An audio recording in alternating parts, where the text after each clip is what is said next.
Hey everybody, welcome to another episode of Unleash Your Inner Diabetes Dominator. I am Danielle Hargenrader and I am super excited today to bring you Joe. So Joe Solowiejczyk is a diabetes nurse educator and a family therapist who specializes in making the connection between how families communicate to how people take care of themselves. He is also the author of A Type 1 Diabetes Guide to the Universe and the founder of A Mile in My Shoes, which is a company that was created to ensure that patients and families living with diabetes worldwide would have access to the most practical and up-to-date information needed to manage living with diabetes and thrive while doing so. Joe has been a diabetes healthcare professional for over 35 years with clinical and consulting experience in both pediatrics and adult diabetes types 1 and 2. Joe has dedicated his life to improving the field of diabetes care, translating his personal and professional experiences into unique patient care programs. He has also developed the first national school-based diabetes management program in the U.S. So thank you so much for taking the time out to join us today, Joe. How are you? I'm good. It's a pleasure, Danielle. Thanks for inviting me to be on your show. Absolutely. So as we normally do in this show, we like to waste no time and we really want to get to know a little bit about you. So if you would be so kind to share your story of diagnosis, which as we read was 55 years ago, and kind of the path that you traveled to get from where you were then to the impressive bio that I've just read off right now. Well, thank you. So it started off when I was 7 years old. And, you know, if I've had diabetes for 55 years, you now know how old I am. And when I first got diagnosed, the needles were 3/4 of an inch long, stainless steel hypodermics. You had to give the needle in at an angle so that you wouldn't hit your muscle. There was no blood sugar checking. There was urine testing. And I had gone to my parents had taken me to the Joslin Clinic, which was the sort of premier place at that time that advocated patient self-management, independent care, you know,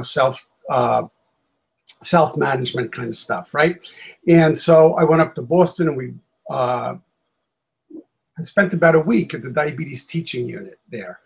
And what happened was, I was saying there's no blood sugar testing, there was urine testing. You had to take 4 drops of urine, stick it into a test tube of Benedict solution and boil it for 5 minutes. Yeah, it was like, today, it makes the blood sugars today like nothing. I know. I think that, and that's actually, it was at the Joslin Clinic with the diabetes teaching nurses who were there and the doctors who saved my life that I think sort of impacted me tremendously in terms of wanting to be a diabetes nurse educator. So I ended up going to the diabetes camp, Elliott P. Joslin Camp for Boys with Diabetes. I was a camper there for years. Then I became a counselor. And then one summer I came back from when I was a sophomore at Penn. I came back from the summer thinking that, you know, it's crazy to have to wait a whole year to have some fun with the kids again. Why don't I just go and offer myself up at Children's Hospital of Philadelphia, which was around the corner from Penn, and say, you know, like I'm here to volunteer myself and work with the kids and the families, you know? And lucky for me, I ended up meeting a guy by the name of Lester Baker, Dr. Lester Baker, who was the head of the Clinical Research Center and the diabetes program at CHOP at that time. And what ended up happening was that he had also just finished a groundbreaking research with Salvador Minuchin, who was a world-renowned family therapist. And Lester hired me on after I graduated from Penn. I worked with him for a couple of years. And by the time I finished graduating from Penn, undergraduate, I had received from both Lester and Sal and Bernice Rossman and some of the other therapists at the Philadelphia Child Guidance Clinic postgraduate training in family therapy. That's what I had been raised on. And that's what Lester had sort of hoped that I would get, was a sense of the impact of family dynamics on diabetes management and control. And that's where I came from. That was sort of my orientation, and I've been doing that ever since. Wow. And I would tell you this, it's been a long haul. And there's not one day in the last 55 years that I got up and said, yippee, I can't wait to take care of myself. Well, that's a great whole way that you got started. Obviously, we have quite a bit in common as I'm sitting here in Philadelphia. I didn't go to Penn, but I have volunteered at CHOP numerous times on numerous occasions for different diabetes-related seminars and talks and speeches, and I've actually gone to their Camp Freedom, which is in Schwenksville, Pennsylvania. So we have that little thread that's still kind of, even though where are you right now, by the way? See, guys, I don't even know where Joe is. You're in 215, I'm on 415. Okay, so he's in San Francisco. So that's pretty cool. And I also like what you said. It's like, even though you're obviously doing amazingly well for yourself and helping other people in the process, you still don't get up and say, woohoo, I have diabetes and I can't wait to do all the stuff that's involved with it. So yeah. I think that it's that thread is a sort of informing thread in the book that I just wrote, A Type 1 Diabetes Guide to the Universe, which is sort of like a book out of Harry Potter world. It's got like moving and talking pictures, and it's got 5.5 hours of video embedded in the file that has kids and families from all around the world talking about what it's like to live with it. And it has me talking about some of the content, so it's as high touch and high tech as you can get in terms of making the person feel like they're in my office. And one of the main threads in that whole book, and the psychosocial and family dynamic stuff is sort of interwoven into the warp and woof of it, is to let people know that you don't have to like it. All you have to do is do it. If you like it, you're nuts and you need medication. You know. I have a very similar.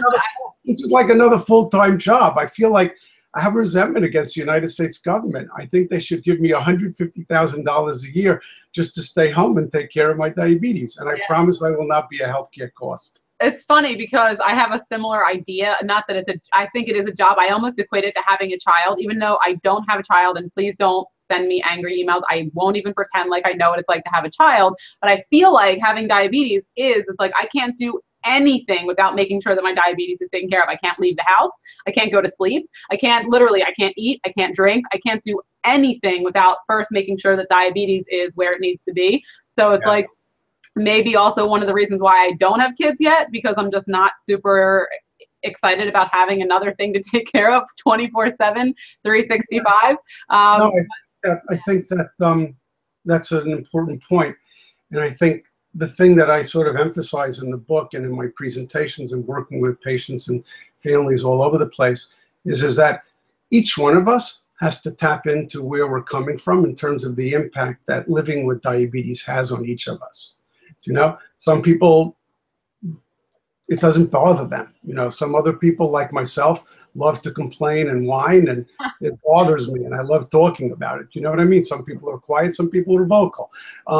Some people want to have kids. Some people say, you know, it's too much, I can't have kids, you know?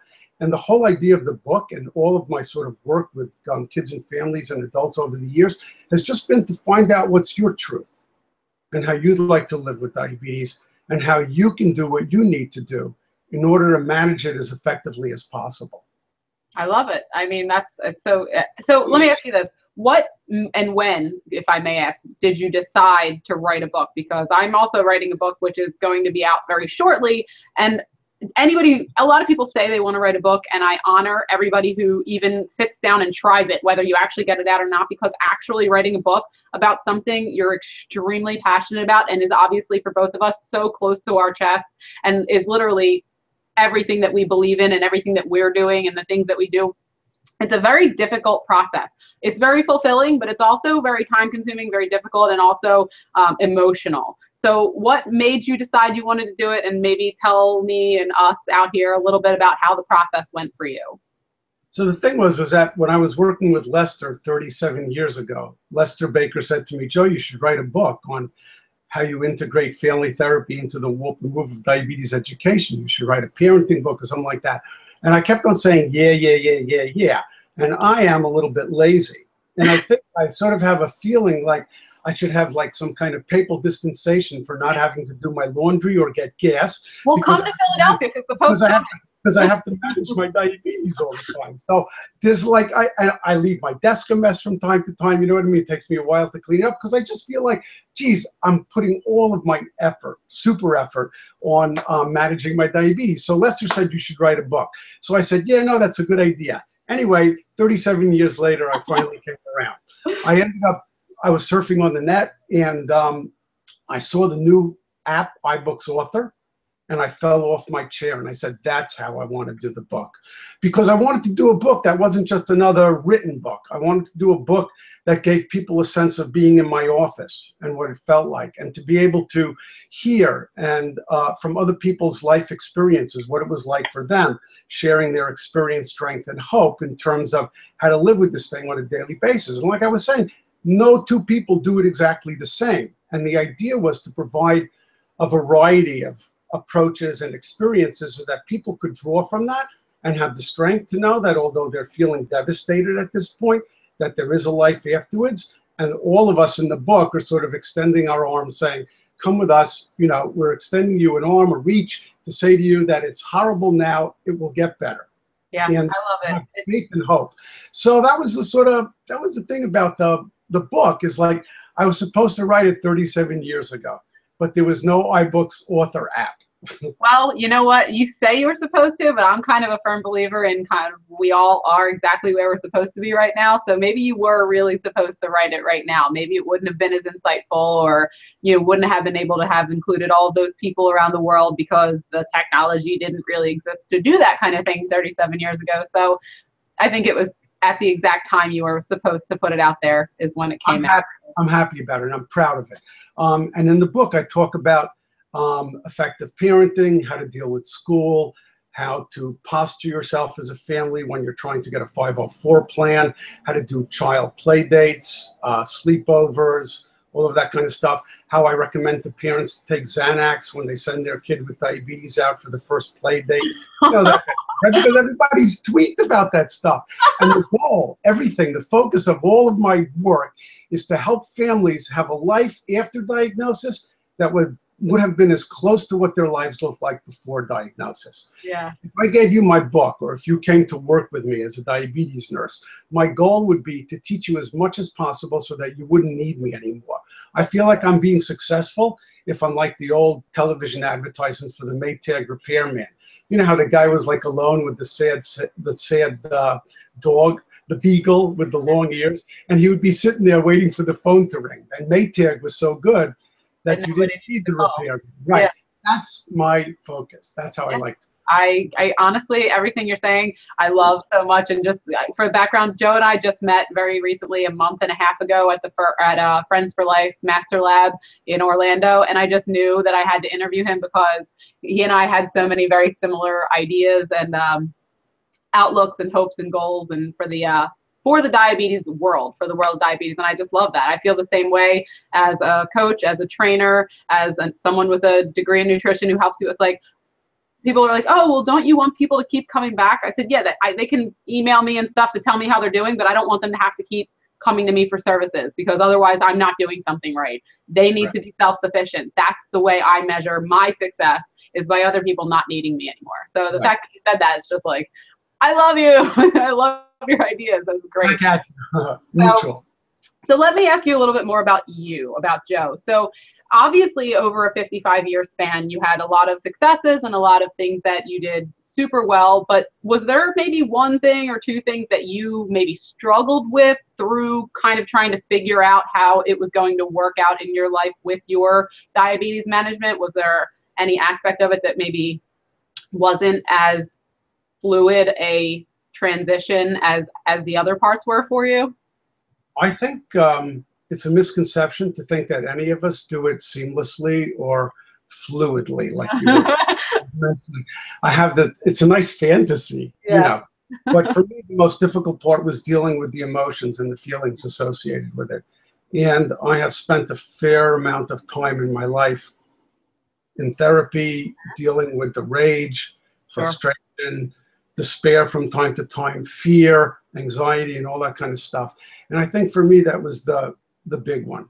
And when I first got diagnosed, my family was great in the sense of how much they, like I could go on the Long Island Railroad when I was in 7th grade and go to New York City by myself. My parents trusted me in that area.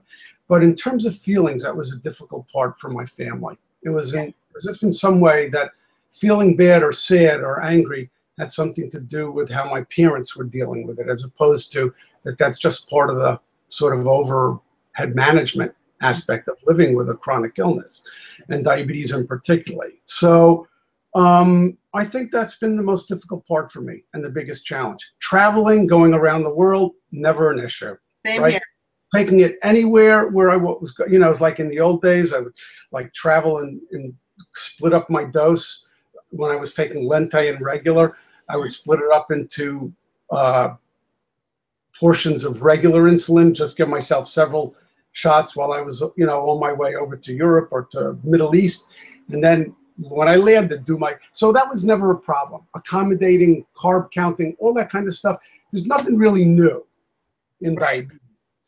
What was difficult was coming to terms with the feelings and being honest about that. Yeah. And I think it was like, you know, for me, it was like, you know, that famous saying, the truth will set you free. Uh-huh. And my truth was that I was very angry and very upset and very scared and very nervous about how to talk about it and how to feel about it to myself. So that was a big one. And the other part was just living with it for a long time. I would have to say that when I came up on 50 years, I was a little worried about how I was going to make it for the next 50 years. When I first got diagnosed, and I had heard at the Joslin Clinic that people had lived with it for 50 years, I thought, who's 50? Yeah. You know, I was 70 years old. You have to be really ancient to be 50. And as I was coming up to the 50 years, I could feel a little anxiety and sort of being pissed off. Mm-hmm. And I sat with it, and now I know enough about my feelings to at least let them be a guide as to what's going to come up. And what came up was that I was scared about how am I going to get the energy to do the next 50 years. Yeah. That is for me, it's in my work, right? It's like the St. Francis prayer. It is in giving that we receive. It is in loving that we are loved. It's in healing that we are healed, you know, and for me, working in the field helps me deal with my own stuff. Yeah. And honestly, again, I couldn't agree any more with anything you just said, because it's funny because I was writing earlier before our interview, and I was writing, and I love how you keep talking about your truth, because I was actually just writing about our beliefs, what we believe as human beings. And that's in that I was writing about the things that you believe to be true. As a belief is something that, any belief is just something that you believe with absolute certainty is true. That's what a belief is. And we all have these beliefs that we have formed over our life, from our parents, from our teachers, from our peers, from media. We have these beliefs that we believe. And much like you, when I was diagnosed, obviously wasn't as, you know, I'm coming up on 25 years, but I was told bad things. I was told people with diabetes live on average 15 to 20 years less than average people. You know, you're going to look out for these complications. You're probably going to lose some toes. You might go blind. And that was what I believed. That was my truth, because as an 8-9-year-old child, and you have these authority figures telling you this kind of stuff. I didn't go to the Joslin Clinic. I was here in Philadelphia, went to a local hospital, and who knows what experience they'd had, but that became my truth for the next 10 years of my life, where I sat there angry, rageful, self-pitying, sad, all of those things, and, you know, wondering what I did to deserve all of this. And that, you know, fueled a binge eating problem. It fueled me being obese. It fueled me, you know, in a deep depression, because that was my truth. Like you say, that was what I believed. It wasn't until I was able to do my own research, kind of come into adulthood, where I could really know that what I wanted to believe for myself was fine. I could make up my own beliefs. And then I changed what my truth was. I changed what my beliefs were. I'm like, screw this. I'm not dying at 40. That's ridiculous. I learned more. I got more information. I found more people who, like you said, live to be that, you know, 70, 80, 90, 100 years old. Diabetes. If they can do it, I can do it. And that became my new truth.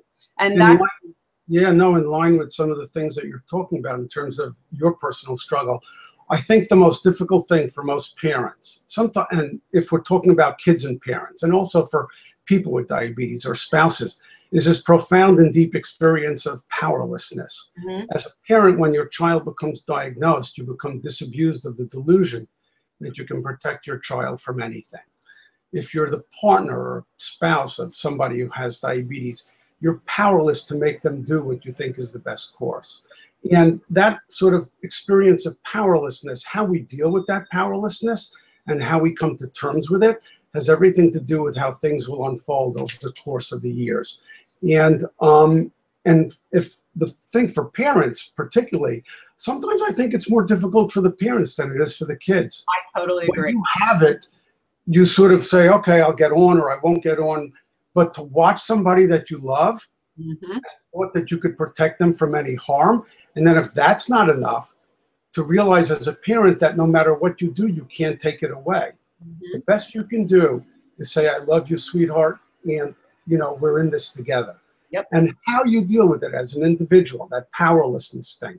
And most healthcare professionals don't want to talk about the powerless piece. At all. They don't want to address the emotional side of it at all. It's not something that you can fix. Right. And a lot of healthcare professionals are coming from the perspective of, I'll give you this tool so that you can fix this. This is not about fixing. This is about healing over time and unfolding into our lives in such a way that we integrate it into the warp and woof of our lives, as opposed to thinking about it as something separate. We talk to it from time to time. We deal with it, quote unquote, from time to time. But at the end of the day, it is us. And how we deal with that spiritual experience. And I don't think it's a one-shot deal. I think that over the course of our lives with living with this, we deal with that powerlessness again and again and again and again. And it's an important thing to bring up, not to fix, just to acknowledge. Yeah, and I love, again, acknowledging it's so perfect, because for me, I'm a very big believer in change, because change is constant. That's, I know it might sound cliche, but it really is. And it's just like from the time I was 9 to the time now, from going through school to, relationships and being married for 8 years, it's like, just like that, because that helplessness, that powerlessness is always going to, in some capacity, be like a little compartment wherever you kind of store it. But each time you experience a new life event, whatever it is, that powerlessness is going to insert itself in a way that you had not yet expected or known that it could. So you have, like you said, because we haven't been at that part of the track yet, right? And I think particularly difficult is for partners and spouses. When one of you has it and both of you live with it, whose diabetes is it? When I wake up in the morning and I check my blood sugar, I know my girlfriend is sleeping because she snores a little, and I'm checking my blood sugar and I go 5, 4, 3, 2, 1, beep, right? The moment it goes beep, she goes, what was it? And I say, if it's 102, I say it's 102 and our diabetes is going great. If it's 50, I say it's none of your goddamn business. It's my diabetes. How we deal with that conversation and how we deal with that intimacy and boundary stuff has everything to do with our A1C. It's all connected. That's the approach in the book, and that's been my approach throughout life with this. That's really funny, because my husband, who is, again, he's my biggest supporter. Before we met, he didn't know anybody who had diabetes. He didn't have any experience. He's ex-military. He was in the Army when we met.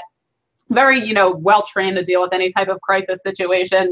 This and this and this, but he did not know, and I didn't have any crises, so to speak, but just he couldn't deal. He could deal with it, but he wanted to fix something. He wanted to fix it, make everything okay. And it was a long process of saying that's not going to happen, but we'll be in this together.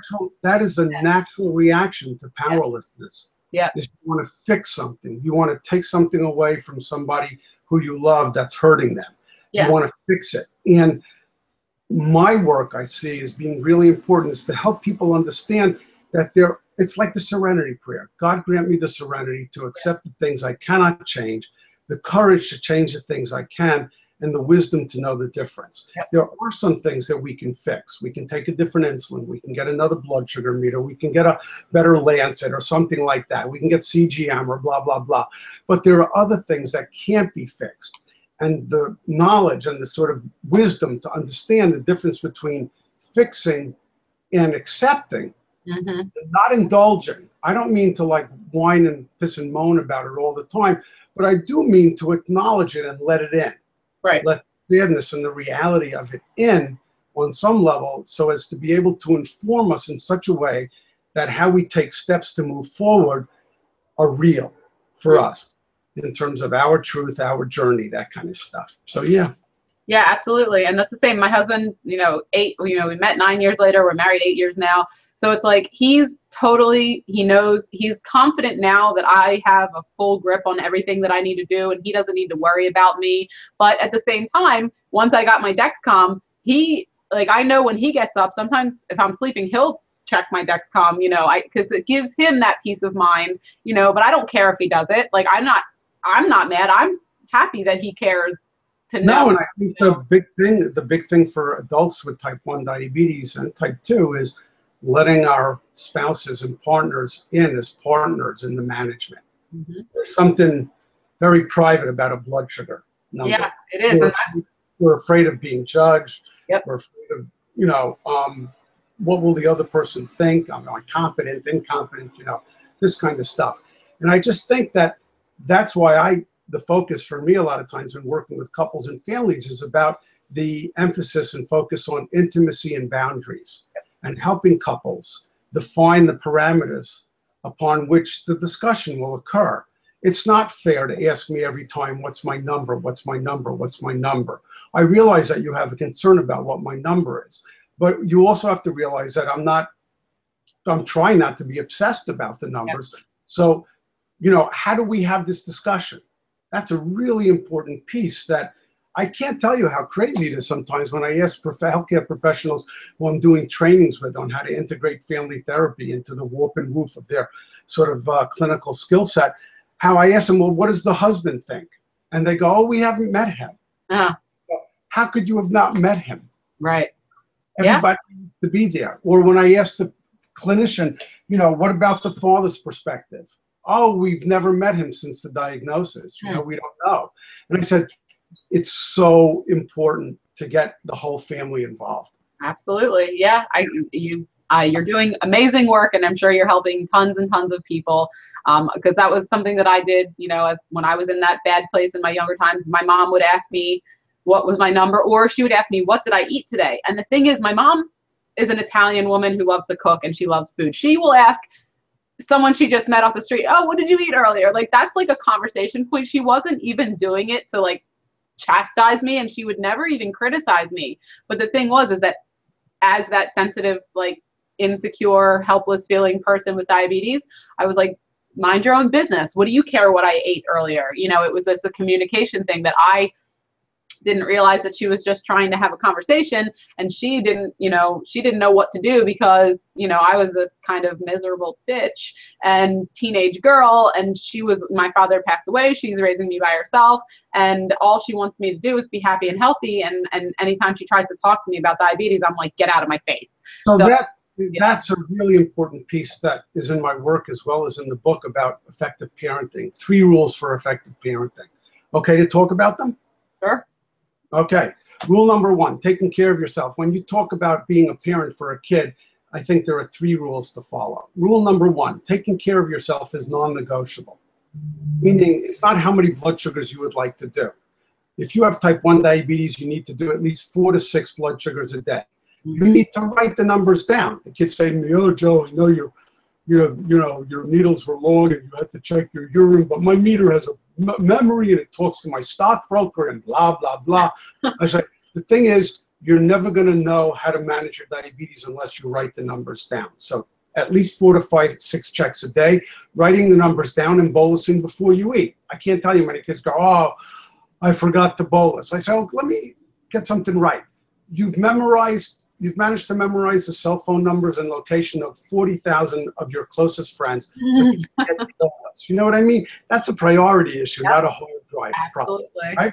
So that's number 1. Rule number 2, you don't have to like it. You just have to do it. If you like it, you're nuts and you need medication. And rule number 3 for parents, which is the most important rule, is reframing non-compliance or non-adherence and mismanagement as any other act of misbehavior. Mm-hmm. Meaning that if you insist that your child do 6 blood sugars a day and they don't do 1, and there was no reason, like a hurricane or a tornado for not doing it, then you can discipline them by taking away FaceTime, Facebook, or internet privileges. Meaning treat the diabetes behavior like any other aspect of growing up. And some parents will say, well, Joe, you're a fascist pig. punish our child for having diabetes. I say, you're not. You're disciplining them or punishing them for misbehaving. Is it fair that they have diabetes? No. Do they have to like it? No. Do they have to do it? Yes. So the same way that you treat getting your kids to do their homework, clean up their room, do chores, is the same way you should treat the diabetes stuff. I like it. And actually, I have to say, for me, my favorite one is the second one, because that's one of my biggest kind of things that I teach people, is that you don't have to like it. You just have to do it. Like, one of my favorite quotes is, you know, I think it is something like, the difference between successful and unsuccessful people is that the successful people do the things that need to be done, even when they don't feel like doing them. That's it. Like, that's how you become successful with diabetes. It's like, you do all the stuff that you need to do, regardless of whether you feel like doing it or not. And mostly we don't feel like doing it. It's not like, you know, right. I have some magical fairy on my shoulder that's like, oh, you know, sprinkles and unicorns every time you bolus before a meal. It's just like, I have to do it, or else I'm going to feel like crap. And that's it. And then I move on. But I love that rule because it's true. And I think also, you know, tied with that is being realistic, meaning that I don't think anybody can really take care of their diabetes like 100% more than 80% of the time. You know what I mean? It's like, it's wearing, it's exhausting. It doesn't take rocket science, but it does take a lot of courage and determination to suit up and show up. Yep. So for me and for people that I work with, I usually say, if you're doing what you're supposed to do 80% of the time, you're good.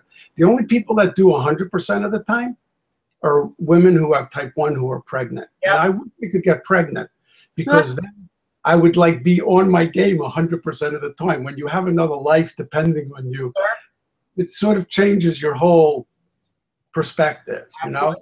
Yeah. But other than that, I think 80% is really doing really well. Yeah. Awesome. So as much as I am enjoying talking to you, and I am very much, because you're pretty awesome, but I'm going to have to, as the interviewer, as I do, kind of keep this moving. So let's get into, we obviously just heard your top 3 parenting rules, which I'm sure were hugely valuable for a lot of people listening. But how about your top 3 tips, Joe's top 3 tips for thriving with diabetes in general? Tip one would be to acknowledge and engage yourself in the struggle of dealing with the feelings. Feelings won't kill you. They're guides to where you are, and that your feelings have tremendous impact on your A1C and your management. All right, so rule number 1, deal with the feelings. Maybe see a therapist or a counselor or somebody to help you deal with them if you're having trouble, or a pastor or somebody who you respect that would help you sort of navigate that territory. Rule number 2, for parents, I think it's really important. Rule number 2 for everybody is the entire family needs to get engaged in the education process. They don't need to come to every clinic visit, but everybody needs to be on the same page. The extent to which people are not on the same page is the extent to which you'll have problems down the line. Different opinions, different this, different that. Everybody needs to have their thing. It doesn't mean that everybody has to do the same thing. It doesn't mean that you have to split it 50-50. But what's important to know is that you need to get the message that that everybody, the healthcare professional needs to communicate the message that we need to work with the entire family or the couple. And the other thing to know is that just in terms of family dynamics, they did a study at Children's Hospital of Philadelphia about 20-something years ago. And they looked at 50 families at the time of diagnosis. And they wanted to see what things that a healthcare professional could look at and say, based on this, I would predict what the kid's A1C is a year down the road. They looked at locus of control, quality of life stress inventory, all that kind of stuff. They found 2 significant variables. First variable that was most impactful on a kid's A1C was the mother's subjective sense of how supported she felt as a wife, a woman, and a mother by the other family members in general. So if I asked you, how do you feel, supported or not? And you were the mother of a kid and you said, I don't feel supported. I could say that in a year from now, your child's A1C will be out of range. Right. The second most significant predicting variable was the success with which, the extent to which the family suited up and showed up for the clinic visits in the hospital at the initial hospitalization, for the educational sessions. The more families entirely showed up together for those sessions, the better the kid would do. And there are no studies that talk about that for adults, but I believe that to be true as well. Makes sense. And, there's a study at UC Davis in Sacramento now that's going to be coming out soon that confirms and validates the stuff that I said about the study at Children's Hospital that happened a long time ago. So the bottom line is family and feelings. Yeah, great, and those awesome. are the big things that I think tend to get ignored because most healthcare professionals aren't trained in how to deal with those things. They don't actually put that as a priority on the important part of taking care of someone with diabetes. Yeah, that makes total sense. Cool. Yeah. Well, before we wrap up, actually, first I'm going to say, Joe's going to send me a list of his links, just like I always do under all my interviews. Under the blog, you're going to have, clickable links to go see his book, to see any other way Joe wants you to get in contact with him or be able to see, what he does. So don't, try to rewind the interview and try to find where did he say this and that, because I'm going to have all the links right below. But before we kind of wrap this up, is there anything else you would like to add? I certainly don't want to cut off anything you have to say. No. I just want to say that if people are interested in getting the book, it's available on the iTunes store. Cool. And called a Type 1 Diabetes Guide to the Universe. And it takes we'll link to that. Yeah. Yeah, you'll get the link, but it takes about 5 to 7 minutes to download. You need a Mac, an Apple device to do it. But once you download it once, all of the devices that are connected to that account can be downloaded for free. And the updates are free for life. Pretty cool. All right, guys. Well, this concludes another episode of Unleash Your Inner Diabetes Dominator. And as usual, catch you on the next episode. Thanks for joining us today, Joe. Thank you. All right. Take care.